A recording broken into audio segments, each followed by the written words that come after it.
তো এখানে হচ্ছে অন্নপূর্ণা, যেটা আমাদের কেন্দ্র সরকারের তারা আমাদের রাজ্য সরকারে যেটা চলছে সেটা হচ্ছে অন্নপূর্ণা ভান্ডারের ফর্ম ফিল আপ চলছে। তো আমার বন্ধু ও বিজেপি পার্টির সমর্থক, আমি এক স্টুডেন্ট। তো আমি ওর সাথে এসছি, তার মানে এই নয় যে বিজেপিকে সাপোর্ট করি বা বিজেপিকে সাপোর্ট করি না বা অন্য দলকে আমি করি অপছন্দ করি, এরকম কিছু নয়। একটা কথা বলবো, রাজনীতি নিয়ে লোকের সাথে বা নিজের বন্ধুর সাথে সম্পর্ক খারাপ করবে না, সেই উদ্দেশ্য নিয়ে তুমি চলো। ও আমার গ্রামের ছেলে, কিছু হলে ওর সঙ্গে আমি দৌড়িয়ে যাবো, আমার কিছু হলে ও আমার কাছে দৌড়িয়ে আসবে।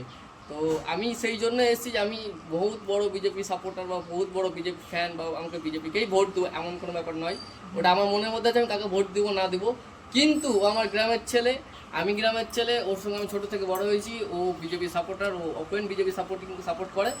বন্ধুর খাতিরে আমি এসেছি যে হ্যাঁ, ওর কাজে ও হয়তো এডুকেশন দিক থেকে একটু কম, এডুকেশন দিক থেকে আমি হয়তো একটু বেশি।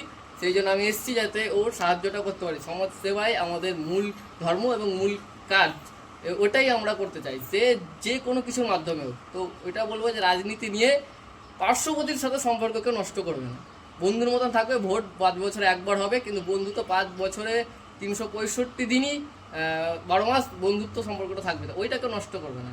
সবাই ভালো থাকবেন এবং সুস্থভাবে ভোট দেন এবং সবার প্রতিবেশীর সঙ্গে সম্পর্ক বজায় রেখে সব ভোট করবেন। নমস্কার।